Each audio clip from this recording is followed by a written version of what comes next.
I'm gonna go for the absolute red meat that is Birmingham. Oh yeah, sure. I'm thinking you might go to Birmingham. Yeah. Okay, so um, the event was located in the Midlands area this year, and as such, most of us had to fly to either London or Birmingham, and both Ludwig and I ended up spending a day in Birmingham, and the following day we met up with Leo, and we shared a very interesting cab ride to the event, about 30 minutes drive or something, right? Yeah, something like that, I think. And it And was a I very would like sorry. to point out to the audience here that now a walrus is trying to smuggle away the fact that when we went for lunch before this infamous God cab damn it. in Birmingham, he found us a nice place to eat. It was the most hipster place I have ever met or ever been. I'm sorry. Look, I looked it up online, right? And it's one of those, there's a restaurant here by the waterside with like the old canal part of town. That looks very nice. We don't have to sit and look at the modernist sort of globo homo buildings that were all around it pretty much. So I figured, yeah, let's go there. It looks nice. It has good reviews. And we got there and I realized that it was fake. I mean, it was pretty much like styled to be old school and in that hipstery way, of course, where there's craft beer everywhere and the food was served on not on plates but on Yeah, wooden cuts of crosscut. wood. Yeah, wooden crosscuts, Yeah, which and you have is to, which is a and crime and if as you do that. Lovecraft almost realized to his detriment, you had to actually, for your Caesar salad, you had to add an order of chicken. Yeah, you had to pay So you extra for the got chicken. a salad. You got a big one. Here's 15 pounds for your Caesar salad. Oh, and it's going to be 3 more if you want chicken, you absolute peasant. uh, Yeah, and of course the reason why you see that it's a hipster place and not a beer place is that all the beer is kind of gimmicky bad beer, and they have like 15 types of IPA with yes. splash art etiquettes. So And there was a vegan option for everything. And for that yeah, I am ever going to be in your debt. I'm never going to be able to live that down. It was a shot in the dark and I missed horribly. I don't think there's any more to say about that, but the infamous, of course, cab ride from Birmingham to the location of the event. Due to it being a Friday afternoon, our cab driver decided to take us through some of the back streets, which landed us in, well, a different country, really. yeah, that was kind of interesting. I mean, we took like a left, a right, and then a left again, and suddenly we were like in fucking downtown Karachi. Yeah, It was like, all the what the signs. fuck just happened? And you watch stuff like Lotus Eaters, right? And they talk about Birmingham and immigration, but when you're there and every sign around you is in Arabic and everyone is walking around in these religious Yeah, kaftans or something like that. yeah, kaftan, yes. And there's just tons of people everywhere. They don't have these same sort of spacing, I suppose, that we're used No, to. it's like The density of people, the an amount of anthem. people, and the fact that there's, for 15 minutes, there's just not a single Englishman. It's as if both the people, but also the city, sort of the municipality, has just sort of ceded this area to the immigrants. Like this is your sort of city state now. You own Yeah. this. Yeah, more or less. I mean, when we got out of there and the demographic changed, it wasn't to the English, it was the Sikh. We get into the, what do you call them? The Sikh? Yeah, the The Indian guys with Seekers. turbans. I mean, just Yeah. to draw a picture of it here, the street that we drove through, it's the type of density that you see in, if you look at footage from India or films that are happening in India where people are just all over the place. And the cab driver actually drove into, I think, one or two people in the street Yeah, because it was so crowded.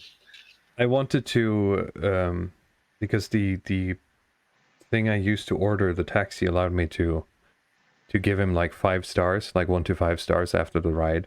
It didn't give me a chance to comment because I really wanted to be like 5 stars, hit an immigrant with his car.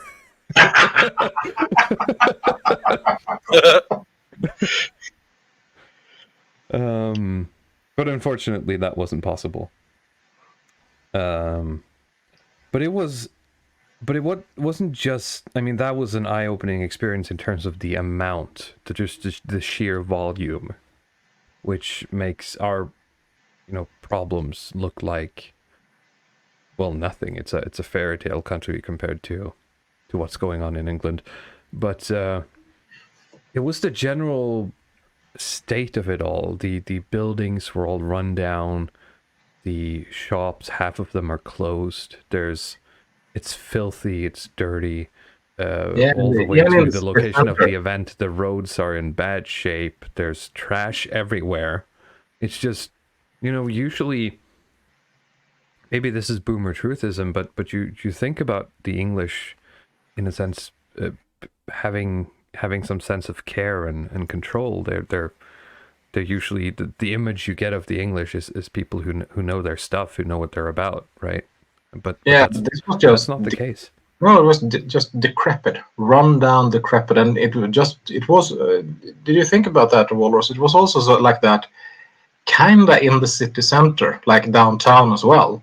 It was Yeah. plastered over a little bit, but it was more like, but if you got close and took a close drive to the buildings, even the one that looked kind of nice, they were kind of falling apart. Yeah, it was a general sort of Yeah, getting malaise a bit or ragged at the entropy just edges. slowly eating away at things. It was a very uncomfortable city to be in.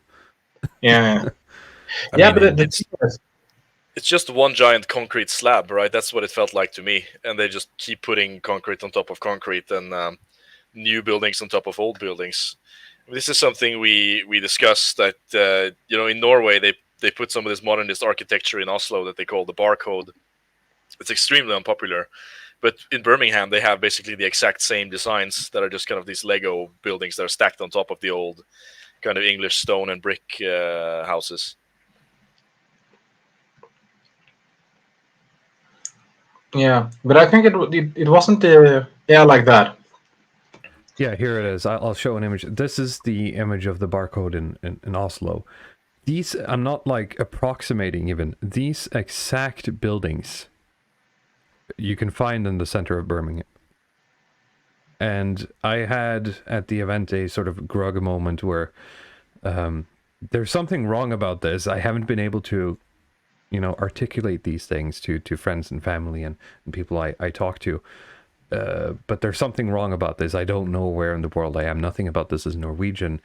And seeing that in Birmingham and then hearing Alexander Adams speak at the event about these things, it really sort of brought it into focus for me of how fucked we are, I suppose. It was a very, very good experience, I suppose, or a bad experience, but a good teaching experience, I guess. Well, I guess it was. It was very white pilling coming home because it was like Yeah, relief. I'm back from hell. yeah. And I don't know if there's any English or Brits or whatever in the chat that can tell us that hopefully this is Birmingham and everywhere else is fine. But man, if this is the way it's going, I've been in some second and third world countries, and that's an approximation of what it was, right? Yeah, more or less. But the thing is that when you guys had left, we were up to Coventry, and just as bad. And Right. when I took all these places that I went by going to the airport, same thing. Looks equally decrepit and, well, just horrible. Right. Right. I say we're getting some recommendations in the chat from Americans here to do Detroit or Chicago. I have an entire video on Detroit. You can go look at it right after this stream. It's called "The Politics of the Telegraph Road." So if you want some of my takes on that, you can go look at that. I'm just gonna add Birmingham. Let me see if I can do this.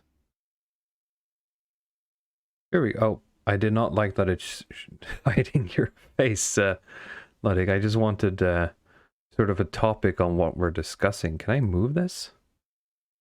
This isn't the time to be fooling around with the banners. It's fine that it's Never in my mind. face. I'll take one for the team. Okay. So there we have the current topic for anyone joining. And I'll try to update this as we go along. Anything more we want to talk about this? I mean, we're just sort of black pilling ourselves, doom posting here.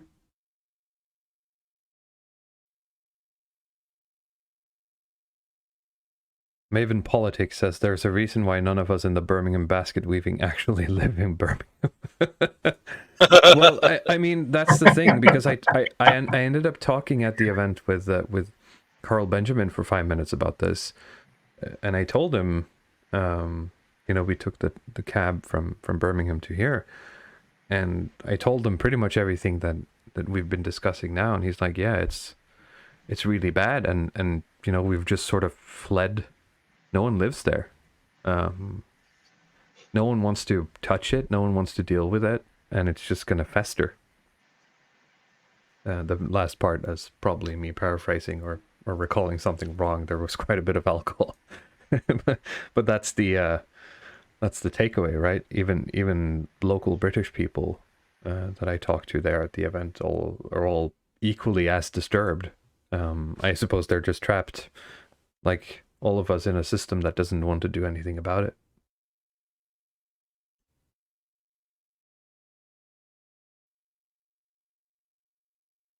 Glow in the Dark says, well, pictures only say so much about Detroit, and Chicago to experience it is a whole new thing.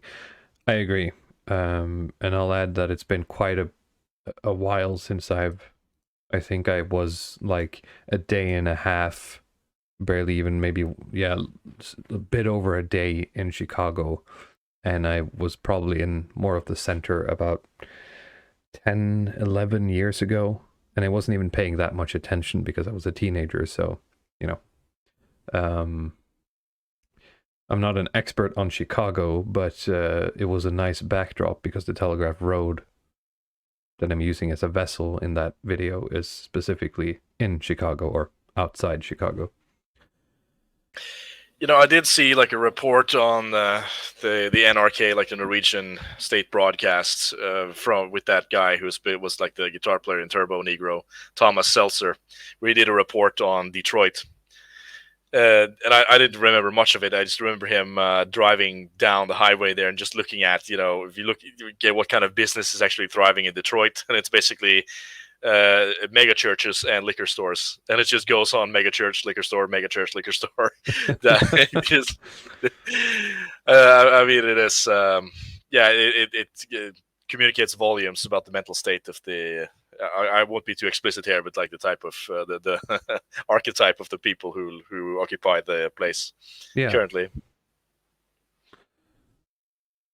Ted Krasinski says, if you think about it, the slums in Detroit are the same as the slums in other more rich places. It's just that there are a whole lot more slums in Detroit or Chicago. Well, we're getting away from the point of Birmingham here, but I think, especially with the English, as I mentioned earlier, it's a people, and I'm including my own people in this, it's a people who, despite your social and economic status, has put very a lot of emphasis on aesthetics, on being able to present something that is metaphysically higher than yourselves with the means that you have. If that's, you know, small artwork or decorating your home in a certain way, and this is being lost because of this immigration, because of this deracination and this multiculturalism, the spirit of that is just lost, and they then get co-opted into, you know, consuming and porn and video games, I guess. I mean, it's a whole lot more complicated than that. Yeah, I mean, it would be interesting. I think we had a small chat about it when we were in Birmingham as to why, let's say, non-European peoples seem to have less of an interest in maintaining infrastructure and maintaining homes and so on, maintaining lawns. I mean, you know, next stream we're probably going to do Yuval Noah Harari with the Sapiens and the Homo Deus and so on. And I'm reading Homo Deus currently, and one of the points that he makes in that book is that let's say something that having a well-maintained lawn is really kind of an inheritance from European aristocracy, something that they did in like the 1500s, and that has just kind of spread through the times where people, you know, let's say having a lawn that's in front of your house that's nicely maintained is sort of a status symbol, that you have enough resources to maintain the lawn, in spite of it not having any utilitarian value to you. And I thought to myself, I mean, this is not, you know, the idea of having something that is more expensive to you, that has no utilitarian value. It's not unique to Europeans. You certainly see a lot of these, you know, African Americans with gold chains and very expensive cars and so on, like these kind of markers of wealth. But that doesn't spill over into, you know, a well-maintained lawn or a kind of maintained house as a kind of, you know, marker that I want to display outward. So I think that would be an interesting. Having personal wealth is not the same as the societal aesthetic, right? Yeah, but just the idea that you know, the way that you kind of display the wealth or that you have is through basically maintaining the aesthetics of the neighborhood or of the house instead of buying a gold chain. That's kind of the. Yeah, exactly. You're putting your society and the aesthetics and the metaphysics of that society above yourself, above. You're putting it in something higher than yourself, in a hierarchy, basically. And some cultures have that, and they have thrived on it, like ours, and some don't, right? It's certainly an interesting topic. I think maybe if you look more into that art book that you bought, what's the name again? The Artivism. Artivism. Yeah, maybe you could learn something more. Perhaps I'm going to review it, I think, once I'm done reading it, but. Perhaps we should move on. So we are an hour in, and we have only gotten to Birmingham. I did. My timer just went off, so. Okay, sorry.